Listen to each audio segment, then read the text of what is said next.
Bonjour à tous. Que Dieu soit béni, je suis content de vous voir. Et je suis content d'être là surtout. C'est pas facile des fois, mais voilà. L'importance, comme on a dit, qui a été dit ce soir, heureusement que Jésus est là. Dans plein de circonstances, dans plein de situations, heureusement que le Seigneur est là. Heureusement qu'il nous aide. Heureusement qu'il nous protège, qu'il nous garde, qu'il a le regard sur nous, et qu'il nous aime. Voilà, je suis content de voir mes copains musiciens. Là. Voilà. Les chanteuses, que Dieu vous bénisse. Je suis content de voir José, l'ancien. Que Dieu soit béni,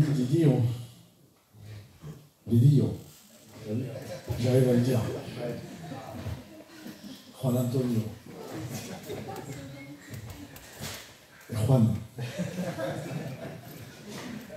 J'ai appris, hein. Non ?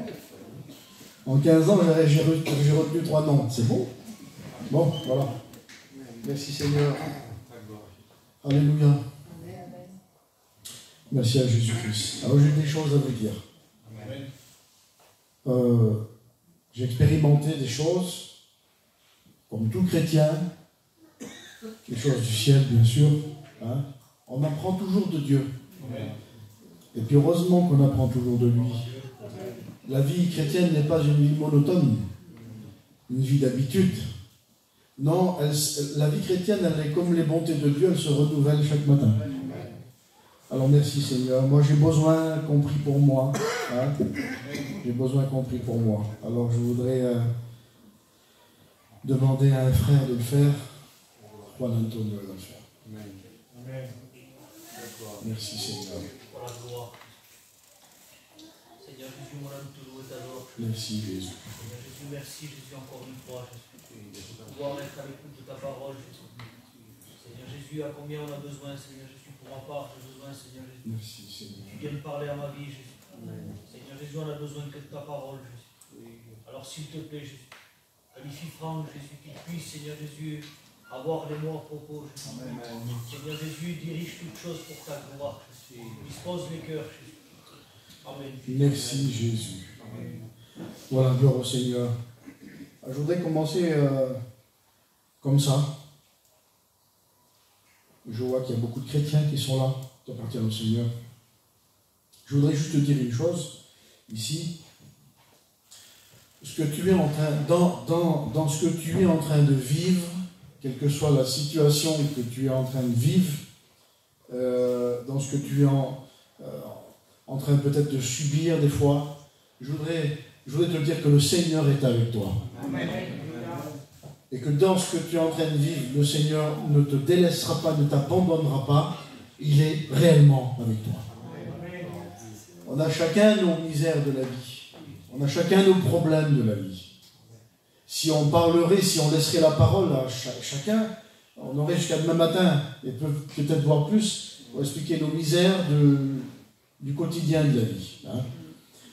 Alors, je vais vous parler avec la parole du Seigneur de quelque chose qui, dans nos misères, nous fait avancer et qui, dans nos problèmes, nous fait vivre. Ça s'appelle l'espérance en Dieu. Et je voudrais vous parler un petit peu de l'espérance qu'un chrétien il a, que nous avons.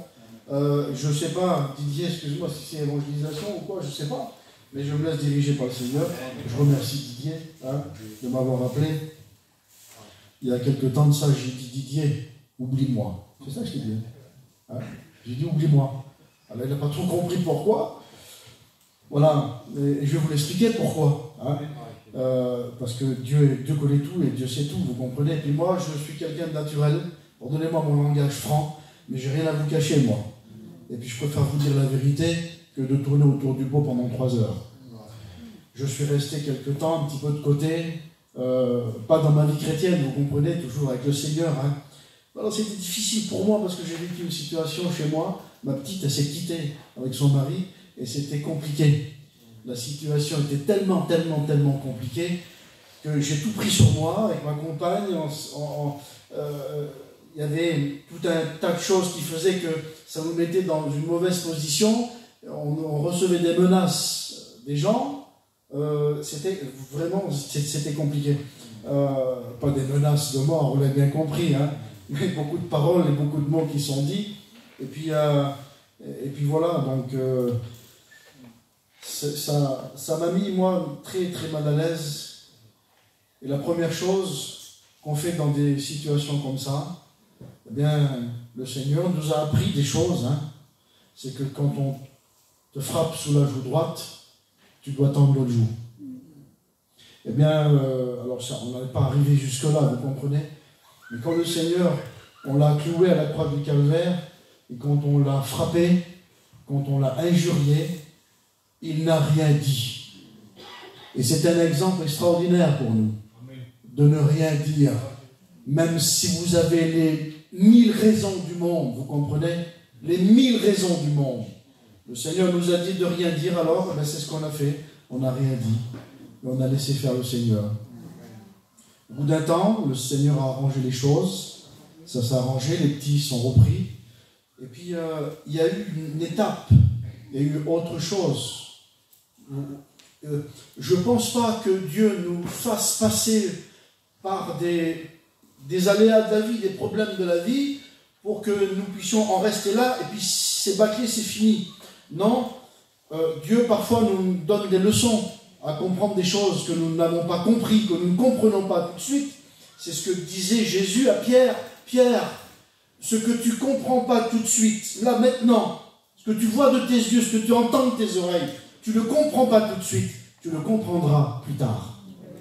Et puis parfois le Seigneur nous fait passer par là. Alors on a passé par là, c'était pas la première fois, mais c'était un petit peu compliqué. J'ai 2 garçons qui ne sont pas chrétiens. Alors, il a fallu leur mordre les mains, leur mordre les pieds, leur mordre la langue, essayer de les... Vous comprenez, hein? Voilà. Et donc, c'est tout un truc qu'il faut gérer en même temps, c'est compliqué. Je sais qu'il y en a qui sont passés par des soucis là, voilà. Mais néanmoins, je bénis le nom du Seigneur, on n'a rien dit. Amen. Et le Seigneur me faisait rappeler ça, quand on l'a cloué à la croix du Calvaire, il n'a rien dit. Amen. Quand on l'a injurié, il n'a rien dit. Quand on l'a frappé, il n'a rien dit. Quand les gens disaient des faux témoignages sur lui, il n'a rien dit. Vous comprenez? Quel exemple parfait, le Seigneur. Je vous promets que si on suit cet exemple-là, non seulement on ressortira victorieux de ça, mais avec un bénéfice aussi. Et je bénis le nom du Seigneur. Alors j'avais dit à Didier, oublie-moi, je passe des moments un petit peu difficiles. Je vous promets que c'est la vérité. Il peut m'arriver les catastrophes. Je ne parle pas d'une angine, vous comprenez, je veux dire, hein, ou d'un moteur cassé, la roue crevée, il n'y a pas de problème. Mais quand ça touche nos enfants, quand ça touche tes enfants, on touche à ta vie. Tu peux être bien, toi, si ça t'arrive ça, comme ça. Voilà, je sais qu'il y en a qui sont passés par des soucis. Je vois le petit David qui est là, Rara, que vous connaissez. C'est un garçon que je prends souvent en exemple, parce que c'est pas possible de subir des choses comme ça. Mais le Seigneur nous a appelés à ça. Et on a des soucis, on a des problèmes. Mais je bénis Dieu, je bénis le nom du Seigneur. Nous avons avec nous le Dieu de l'espérance. Celui qui nous fait vivre dans des moments comme ça. C'est dans des moments... J'écoutais chanter, j'écoutais jouer. Béni soit Dieu, c'est une grâce du Seigneur. C'est une grâce de Dieu que de jouer et que de chanter à la gloire du Seigneur. Mais c'est pas toujours comme ça qu'on est bien à l'église. Qu'on est bien en train de chanter des cantiques, qu'on est bien en train de jouer, qu'on est bien dans la présence du Seigneur. Mais c'est pas toujours comme ça. Alors, prenons ce qu'il y a à prendre ce soir pour moi et pour vous. Nous avons le Dieu de l'espérance. Et le Dieu de l'espérance, son espérance, celle que lui nous donne, elle nous fait vivre, elle nous fait avancer, elle nous fait connaître la gloire de Dieu, elle nous fait patienter. dans la patience de Dieu. Dieu nous donne sa patience dans l'espérance. Dieu nous donne des choses que nous ne comprenons pas tout de suite, mais que nous comprendrons demain. Alors, je ne sais pas trop comment m'y prendre ce soir, parce que je voudrais vous parler d'un homme qui, dans la parole du Seigneur, a mis sa confiance en Dieu, son espérance en Dieu. Des hommes et des femmes aussi disaient « Tu es le Dieu de mon espérance ». David disait ça, « Tu es le Dieu de mon espérance ». Je ne connais pas la situation. Écoutez, on est des voyageurs, ou que ce soit une manouche espagnole, Rome, on est des voyageurs. Hein? On a les mêmes soucis, on a les mêmes problèmes. On parlait des problèmes tout à l'heure avec les garçons en roulant. Voilà. Et puis, moi, ça fait... voilà, je suis quand même pas jeune. Celui qui dit je suis vieux, il est mort. Je dis que j'étais vieux, attention. Je suis quand même pas jeune, j'ai vécu, voilà, on a vécu des choses, vous comprenez. Et puis je disais, quand ça touche nos enfants, c'est compliqué, c'est différent. Il y avoir un moteur cassé, une roue, je sais pas d'argent, etc. C'est les choses de la vie, c'est rien du tout, c'est rien du tout. Et puis dans la vie, on apprend des choses. Je vous promets que personne ne m'a appris comment je vais dire ça. Mais quand mon petit est tombé malade, qu'il a eu le Covid, qu'il a fait 40 jours de coma, personne ne m'a appris comment il fallait faire. On n'a pas de mode d'emploi. Comment il faut faire? Quand il a fait 4 mois d'hôpital, personne ne m'a appris comment il fallait faire. Quand je l'ai amené à Paris se faire opérer enlever un cancer, personne ne m'a appris comment il fallait faire. Si on n'a pas le Seigneur, vous comprenez, si lui, il n'est pas en nous, dans le cœur, je vous promets que c'est comme ça, si le Seigneur ne l'aurait pas mis en moi, même ce que je voyais, ce que j'entendais, ce que les docteurs disaient, il a 2 jours à vivre, si le Seigneur ne met pas en nous cette espérance. Et cette espérance du Seigneur disait, moi je suis là. Amen. Cette petite voix qui dit dans ton cœur, ne t'en fais pas, je suis avec toi. Un jour, Dieu m'a parlé par ce verset, Ésaïe chapitre 41, chapitre 10, verset 41, ne crains rien, je suis avec toi. Ne promène pas des regards inquiets, je suis ton Dieu. Je te fortifie, je viens à ton secours, je te soutiens de ma droite triomphante. Si tu n'as pas ça dans ton cœur, tu fais comment? Je plains. Pardonnez-moi s'il y en a ce soir. Ceux qui n'ont pas Dieu dans leur vie. Tu as besoin de la grâce de Dieu. Tu as besoin de son amour. Tu as besoin de sa présence. Écoutez, je laisse parler mon cœur, Didier, c'est comme ça. Mais j'étais dans la chambre, parce que moi aussi, on devait me mettre dans le coma, pour le Covid. J'étais à 2 chambres de mon petit, je ne pouvais pas me lever pour aller le voir, j'ai plus de force. Le Seigneur, il est venu dans la chambre. Je n'ai pas vu son visage, hein, mais je savais que c'était lui.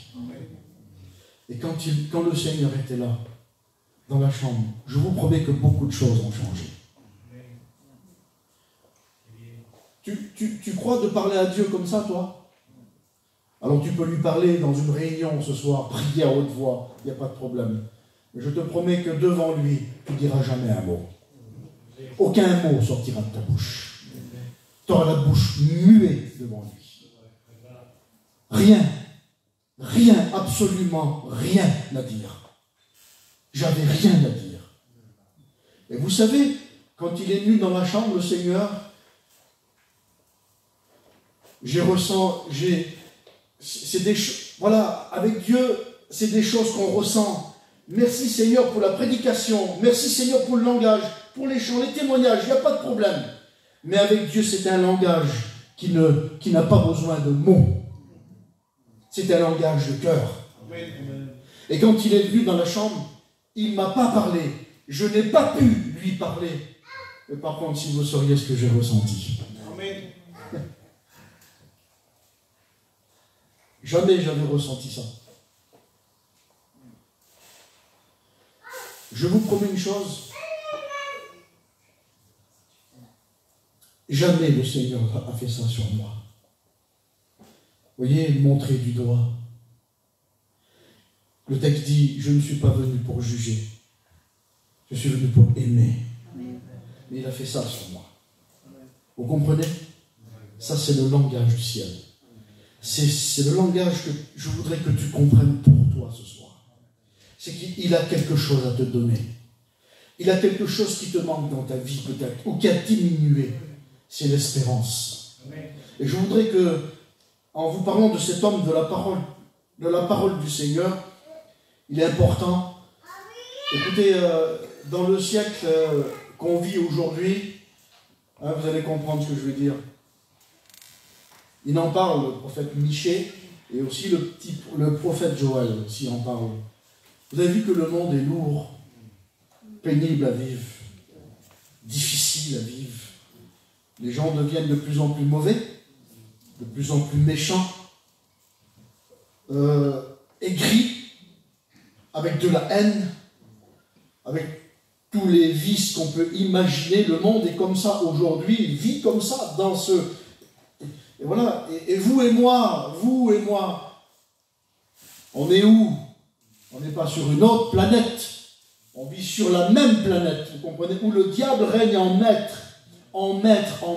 Et dans tous les domaines, il y a le proverbe du monde qui dit le diable se cache dans les détails. Eh bien oui, il se cache dans les détails.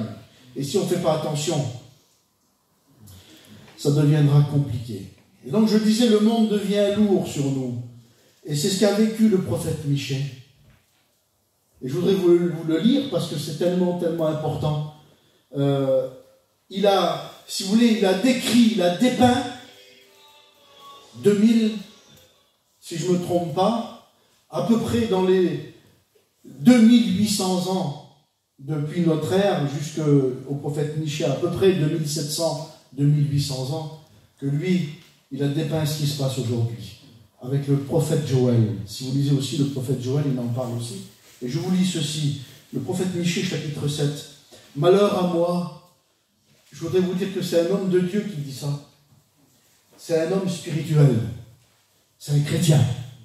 C'est un vrai chrétien qui dit ça. Qui dit malheur à moi. Malheur à moi, parce que je suis comme la récolte des fruits.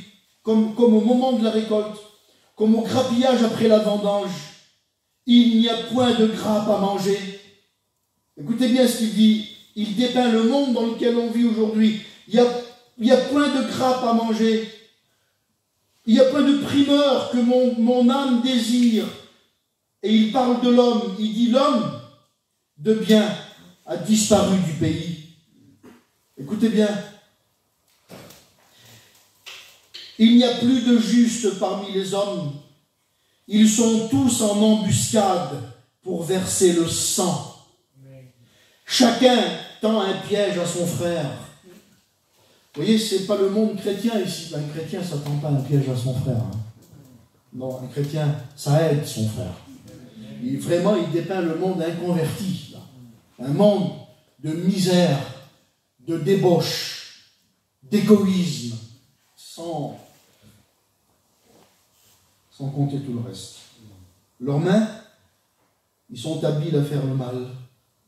Écoutez bien ce qu'il dépeint. Et quand il dit ça, ça lui fait mal dans son cœur. Parce qu'il vit dans ce siècle-là aussi. Pasteur, je m'adresse à Didier, et puis à José qui est là. Les anciens chrétiens qui sont là, les chrétiens qui connaissent Dieu depuis longtemps. Ça ne vous fait pas du mal? Vous parlez à un jeune, vous parlez à quelqu'un, et qui refuse de Dieu, qui ne veut pas de Dieu, qui n'en a rien à faire de Dieu. Ça fait mal dans son cœur. Vos enfants qui ne veulent pas accepter le Seigneur, ça fait mal dans son cœur. Un mari qui ne veut pas accepter, une femme qui ne veut pas se convertir, ça fait mal dans son cœur. Imagine-toi le cœur de Dieu. Imagine-toi le cœur du Seigneur. L'homme veut vivre sans espérance. L'homme croit vivre sans espérance. Alors écoutez bien, je vous promets qu'il nous fait un dessin parfait de ce qui se passe aujourd'hui. Il dit, le prince Le prince, normalement, un prince a une place, a une autorité, une notoriété, un pouvoir. Et le poste qu'il occupe en tant que prince, ça n'est pas uniquement pour dire « je suis prince ». Logiquement, un prince, un roi, c'est pour le peuple qu'il a été établi. C'est pour aider son peuple. Et non seulement l'aider, mais l'aimer. Pourvoir à ses besoins comme un père, pourvoir à ses enfants. Et il dit, regardez le monde politique dans lequel on vit aujourd'hui, le prince, il a des exigences. Il exige des choses. Il a des exigences. Qu'est-ce qu'il exige aujourd'hui, un homme politique? Le pouvoir, l'argent, l'autorité, la gloire, le pouvoir. C'est ça ce que dit le prophète Michée. Écoutez bien. Le juge, qui normalement doit juger les affaires, lui, la Bible dit, ce qu'il réclame, c'est un salaire. C'est le texte qui dit ça. Mais regardez le monde dans lequel on vit. Le monde est à l'envers. Le grand, celui qui est en haut, vous savez ce qu'il dit le prophète? Il dit, lui, il manifeste son avidité. C'est pas possible. C'est un décalqué, copier-coller de ce qui vit aujourd'hui, de ce qu'on vit aujourd'hui. Allumer la télévision, regarder les hommes qui nous dirigent sans faire de politique. Mais où est leur espérance à ces hommes-là? Ils marchent sur la tête. Ils font n'importe quoi pour l'envie de pouvoir, l'envie de gloire, l'envie d'autorité, l'envie d'argent. Où est leur espérance? Ceux qui sont en train de faire leur cache ce que normalement ils doivent être. Un ministre, un président doit avoir normalement dans son cœur la charge, le devoir et la compassion de ce qu'il doit accomplir. Aujourd'hui, c'est plus ça. Vous comprenez, hein? C'est plus ça aujourd'hui. Mais c'est ce que dit la parole du Seigneur ici. Ils font ainsi cause commune. Écoutez bien, ce petit verset, ils font ainsi cause commune, c'est-à-dire ils se liguent ensemble, ils sont d'accord ensemble. Seigneur. Alors, je ne veux pas faire politique, mais c'est ce que j'ai vu là, il n'y a pas longtemps. Pour faire barrage au Front National, on a fait cause commune. C'est ce qui s'est passé. Mais les hommes n'ont rien inventé, je vous promets qu'ils n'ont rien inventé. Ils ont fait la même chose pour faire crucifier Jésus. Des gens qui ne pouvaient pas se voir, scribes, pharisiens, sadducéens, ont fait cause commune. Vous comprenez? Vous comprenez? C'est ce qui s'est passé hier, c'est ce qui s'est passé aujourd'hui, c'est ce qui se passera demain si le Seigneur ne revient pas. Les hommes sont mauvais, sont méchants. C'est ce qui se passe aujourd'hui. Écoutez bien, je ne veux pas parler là-dessus, hein. Alors écoutez bien. Le meilleur d'entre eux, il est comme une ronce. Le plus droit, pire qu'un buisson d'épines. Le jour est annoncé par les prophètes, je passe, son châtiment approche. Alors ils seront dans la confusion. Je vais passer un petit peu plus loin. Voilà. Il y aurait des choses à dire, mais ça ne m'intéresse pas. Moi, ce qui m'intéresse, écoutez bien, c'est ce que dit le prophète ensuite. C'est ça qui m'intéresse. Et vous savez ce qu'il dit? Il dit ceci, verset 7. En voyant ces choses devant lui, devant ses yeux, écoute, en voyant ce que tu vois chez toi, dans ta famille, dans ton entourage, en voyant ça, tu n'as pas je ne sais pas, comme un... Pardonne-moi, mais je n'ai pas d'autres mots à dire, mais comme un dégoût de ce que tu vois. Ça ne t'écoute pas les choses que tu vois, moi ça m'écoeure. Ça m'écoeure. Je vous promets que ça m'écoeure, je suis écoeuré de ce que je vois. Je suis écoeuré de ce que j'entends. Et lui, c'était comme ça. Alors il dit au verset 7, pour moi, C'est là qu'il parle de l'espérance. Pour moi, je regarderai vers l'Éternel. Et c'est ce qu'on doit faire, mes frères et mes sœurs, plus qu'hier, plus qu'avant-hier, c'est regarder vers l'Éternel. Que nos yeux soient fixés sur lui. Que nos pensées soient tournées vers lui. Que nos oreilles soient attentives à sa parole. Que nos cœurs soient dans l'ouvrage de l'œuvre de Dieu, dans l'œuvre de Dieu. Je vous promets que c'est ça, c'est ce qu'il dit. Pour moi, je regarderai vers l'Éternel, je mettrai mon espérance dans le Dieu de mon salut. Alors, je vais parler un petit peu de ça maintenant, et je vais terminer, de l'espérance. Si cet homme-là disait ça, il avait comme une écœuration dans son cœur de voir ce qu'il voyait, d'entendre ce qu'il entendait, comme les autres époques de la Bible. Ce que nous vivons aujourd'hui. Seigneur Jésus, si le Seigneur dit dans sa parole, n'aimez pas le monde, ni les choses qui sont dans le monde, elles vous emmèneront loin du Seigneur, loin de Dieu. Et quand je vois que certains, pardonnez-moi, mais je n'ai même pas demandé pardon, mais certaines personnes, et chrétiens en plus, qui aiment le monde, j'arrive pas à comprendre. Comment tu peux aimer ce qui va te détruire? Comment tu peux aimer ce qui va te tuer? Comment tu peux aimer ce qui va t'emmener en enfer loin de Dieu? Vous comprenez? La raison principale n'y est plus. Parce que la vie n'y est plus. Parce que l'espérance a disparu. Tu es le Dieu de mon espérance. Je voudrais te dire, mon frère, ma soeur, tu as de l'espérance si tu crois en Dieu et en ses promesses. Si tu as de l'espérance, si tu crois en Dieu et dans sa parole. L'espérance te fera vivre. L'espérance te fera survivre. L'espérance te fera dépasser ton imagination.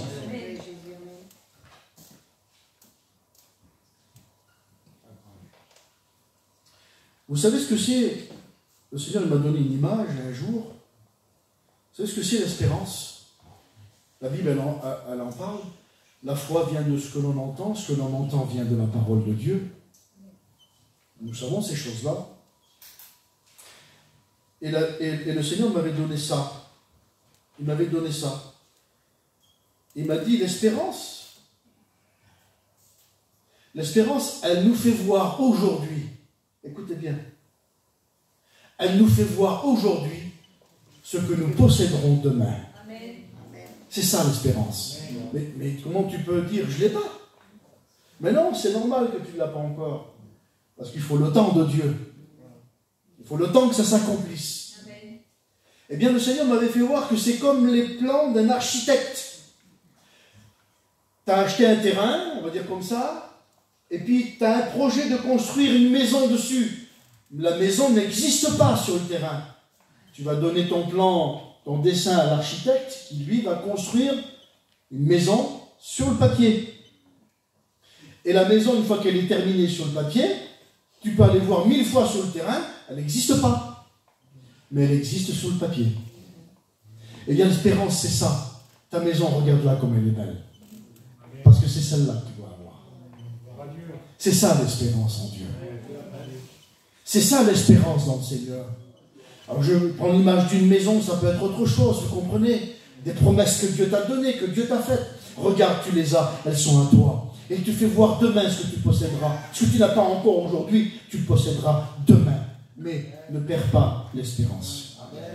Ne diminue pas dans ton espérance.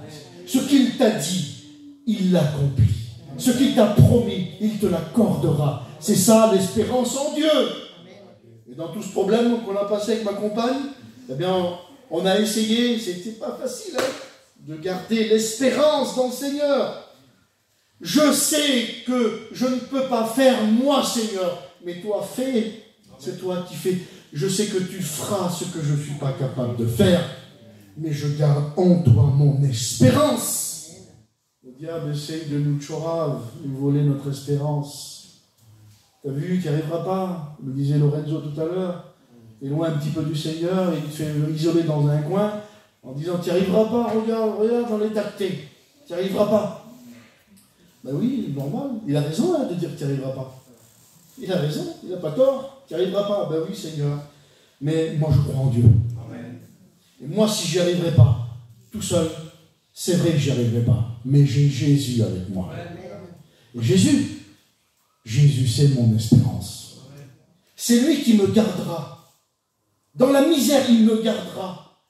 Il me protégera. Il me gardera, il me protégera. Et il m'accordera ce qu'il m'a promis. Parce que je veux garder mon espérance en lui. La Bible dit que nous la possédons, l'espérance, comme une encre solide, attachée. Solide, une encre solide. Amen. C'est une espérance qui ne ment pas, dit la Bible. Une espérance qui est vraie. Parce qu'elle est fondée sur la mort et la résurrection de Jésus. Amen. Sur ta foi. C'est quelque chose de solide. Pourquoi? Parce que nous, on est basé sur cette espérance qui est Jésus-Christ. Garde. Le prophète Isaïe disait, ne reste pas, surtout ne reste pas sans espérance. Quelqu'un qui est sans espérance, ben c'est quelqu'un qui désespère, qui n'a plus de foi. Et même si c'était le cas, Seigneur, même si c'était le cas, même si tu aurais diminué dans ton espérance, même si ton cœur aurait faibli, tes bras auraient baissé, tes jambes auraient flanché, eh bien, même là, le Seigneur, il dit qu'il n'éteint pas le lumignon qui fume encore. Il y a toujours de l'espérance. Vous savez pourquoi il y aura toujours de l'espérance? Parce que la Bible dit, 3 choses demeurent. La foi, l'espérance et l'amour. Vous comprenez? Il y a toujours de l'espérance. Et je termine avec ça parce que c'est quelque chose qui m'a marqué dans l'histoire du Moyen-Âge. Alors je vais vous rendre fiers de quelque chose. C'est les Espagnols qui sont partis conquérir le monde. On les appelait les conquistadors, c'est ça. Ils sont partis coloniser le monde. C'est pour ça que dans plusieurs pays, on parle espagnol. Et à l'époque, ils voyageaient avec des navires, des grands navires. Et certains de ces navires-là, des grands navires, possédaient 2 ancres. Puisque la Bible dit que nous avons cette espérance, nous la possédons comme une ancre solide. Et je voudrais que tu comprennes ça, que si tu as de l'espérance, aussi petite ou grosse soit-elle, eh bien, elle est solide. Parce qu'elle est basée sur le roc, fondée sur le roc qui est Jésus-Christ. Et alors, quand ils arrivaient, ces gros navires, dans les ports où ils amarraient leurs bateaux, ils jetaient la petite ancre. Elle suffisait à tenir. Et puis quand ils étaient en plein milieu de la mer où il y avait des ouragans et des vents violents, eh bien, il y avait une ancre qui était, je ne sais pas, 10, 20 fois plus grosse. Et quand ils la descendaient, elle stabilisait le bateau. Elle mettait le bateau en sécurité. Et on avait donné un nom, ces hommes-là avaient donné un nom à cette ancre-là. Elle s'appelait Espérance. Et je crois que, mon frère, ma soeur, si dans ta vie, comme j'ai eu dans ma vie, des moments difficiles de tempête, les vents, et puis on voit que les vagues, comme l'apôtre Paul, vous voyez, les gens allaient mourir, on va mourir, les hommes disaient on va mourir dans le bateau, on va tous mourir. Et puis l'espérance a parlé, l'apôtre Paul, l'espérance a parlé, et il a dit, aucun de nous ne périra. Aucun de nous ne périra. Je te promets que si tu es dans la main de Dieu, nul ne pourra te ravir de sa main. Parce que sa main, c'est l'espérance. Sa main, c'est la sécurité. Sa main, elle est toute puissante. Elle est toute puissante. La main de Dieu est toute puissante.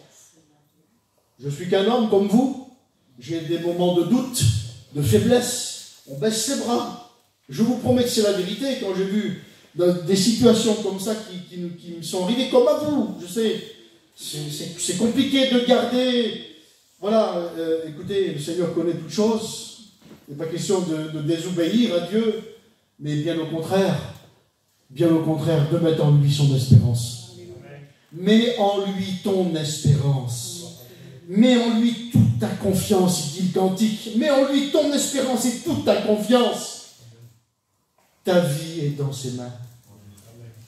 Mon frère, ma soeur, si tu as Jésus avec toi, bien sûr tu as Jésus avec toi, alors tu as de l'espérance. Ça vous est arrivé dans certaines situations.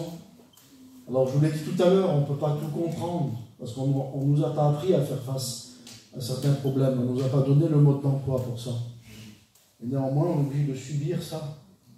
On est obligé de le subir, et puis parfois on ne sait pas comment faire. On ne sait pas comment faire. C'est pas qu'on ne voudrait pas faire quelque chose, mais on ne sait pas. On ne sait pas par où s'y prendre. On ne sait pas par quoi commencer. On ne sait pas. Alors la seule chose qu'on fait, si on est des chrétiens, on dit, Seigneur, toi tu sais tout. Alors fais ce que je ne suis pas capable de faire. Et j'espère en Dieu. Je veux mettre tout dans tes mains. Alors on vit des moments difficiles. Je ne vais pas vous apprendre la vie, certains. On est vraiment dans un siècle où le prophète dit que, voilà, vous l'avez lu, on l'a lu ensemble, et que le monde est de plus en plus mauvais. Voilà, écoutez, si Jésus revient, il faut que la Bible s'accomplisse, il faut que la parole du Seigneur s'accomplisse. Mais toi et moi, mon frère, gardons l'espérance que Dieu nous a donnée. Faisons-la grandir, l'espérance. Dans les chants, dans les témoignages, à l'église, en communion chez toi, dans ton foyer, dans ta vie intime avec Dieu. Fais grandir ta foi, fais grandir ton espérance. Et puis dis comme les disciples, tu n'es pas le disciple du Seigneur, toi, tu ne l'as pas vu Jésus, je ne l'ai pas vu non plus moi. Eh bien eux disaient, en voyant le Seigneur faire des miracles, ils se sont sentis un petit peu diminués, c'était normal, vous comprenez. Et ils disent, Seigneur, ils se sont adressés à Jésus, si tu pourrais nous augmenter un petit peu la foi. Ou comme l'homme qui disait, Seigneur, viens au secours de mon incrédulité. Voilà, vous voyez, on est humain sur la terre, tu es humain, tu es comme moi, et tu as besoin de la grâce de Dieu. Tu as besoin de grandir avec le Seigneur. Et aussi, tu es comme moi, tu as besoin de l'espérance. Tu vis, mon frère, une situation compliquée? Tu vis, ma soeur, une situation compliquée? Qu'est-ce qu'il faut qu'on fasse? Comment on peut faire? Nous, on ne peut pas faire grand-chose. Juste espérer en lui.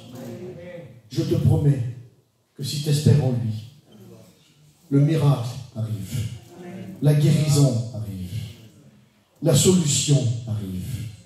Mais fais-lui confiance. Mets en lui ton espérance.